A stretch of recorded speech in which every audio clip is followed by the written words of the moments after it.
మీటింగ్‌లో సీఎం చంద్రబాబు నాయుడు గారు రైతులకి ఏస్తా అన్నారు. రూ. 1000 ఏస్తామని చెప్పారు. ఎలా అనిపిస్తుంది ఏంటి? రేటు మంచిది.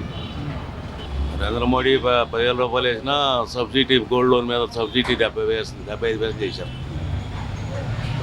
33 పైసలు ఉన్నది వ్యవసాయం మీద 75 పైసలు చేశారు. అలాగే పిల్లలకి తల్లికి వందనం అన్నారు. అవి కూడా ఏనాటికి వేస్తారని మరి ఏనాటికి ఏమైనా వేస్తారు. అయితే వైసీపీ అన్నమాట ఇప్పుడు వచ్చి ఏ నెలలు అవుతున్నా కానీ పథకాలు ఏమి ఇంప్లిమెంట్ చేయట్లేదు.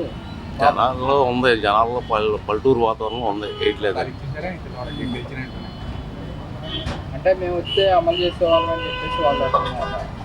అమలు చేస్తామని చెప్తున్నారు. ఎలా ఉండబోతుందంటారు ఓవరాల్గా రాబోయే రోజులు? పథకాలు ఇస్తే మళ్ళీ చంద్రబాబు నాయుడు వస్తాడు.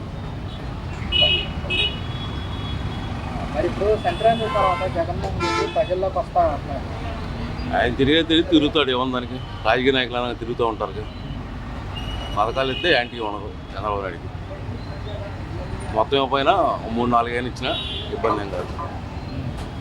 మొత్తం పైన పర్లేదు. అంటే వీళ్ళు వచ్చి అధికారంలోకి వచ్చి పథకాలు ఏమి అమలు చేయట్లేదు, మేము అందుకోసం ప్రజల తరఫున చేస్తామంటున్నారుగా. మరి మనం మాట్లాడకూడదుగా. చేస్తామన్నప్పుడు మనమే మాట్లాడతాం. అంటే వైసీపీ ఏమంటుందంటే పోరుబాటు అని చెప్పేసి మేము పోరాడతాం అంటారు కదా. పోరాడుతూ ఉంటారు అయిన మామూలు. మరి ఇప్పుడు ఇలా ప్రజల్లోకి వెళ్ళి ఇలా ప్రజల తరఫున పోరాటం వల్ల మరి పార్టీ ఏమైనా చూసుకునే అవకాశం ఉంటుందంటారా? ఇప్పుడు ఆయన 4 ఏళ్ళ నాటి రాజకీయాలు ఇప్పుడే మనం ఏం చెప్తాం గురు. ఇంకా 4 ఏళ్ళకి రాజకీయం 4.5 ఏళ్ళు ఉంది. అప్పుడు రాజకీయాలు ఎట్లా ఉంటాయో ఎవరు తెలుసు. అంటే మాకు 40% ఓటు బ్యాంక్ ఉంది, ఇచ్చిన పథకాలు ఇంకా ప్రజలు గుర్తుపెట్టుకున్నారని చెప్పేసి వాళ్ళు అంటున్నారు. ఇది వేసారు. ఇప్పుడు చంద్రబాబు పథకాలు ఇచ్చిన చంద్రబాబు నాయుడికి వేసారు. మరి ఇప్పుడు మధ్యలో 2027 జమిలీ ఎన్నికలు వస్తున్నారు. అయ్యేం రావు. అవన్నీ ఒకటి మాట ఇది కూడా ప్రవేశపెట్టాను.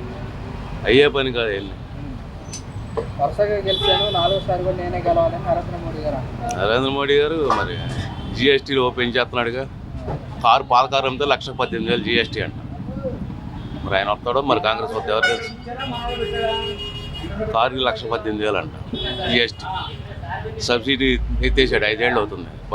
గోల్డ్ లోన్ మీద 33 పైసలు ఇచ్చేవారు కాంగ్రెస్ వాళ్ళు. ఈయన 80 పైసలు చేశాడు. 10,000 ఇచ్చినా సుఖం ఉంది. మరి ఇప్పుడు ప్రియాంక గాంధీ గారు వాయనాడులో గెలిచారు. మరి ఇప్పుడు ఏమన్నా 2027కి మరి ఏమన్నా అవకాశం ఉందంటారు కాంగ్రెస్? 4 ఏళ్ళ నాటి రాజకీయం మనం చెప్పలేము గురు. జనాల్లో మార్పు వస్తే ఎవడో ఏం చేయలేదు. ఇప్పుడేం చెప్పలేం. వాళ్ళ ప్రియాంక గాంధీ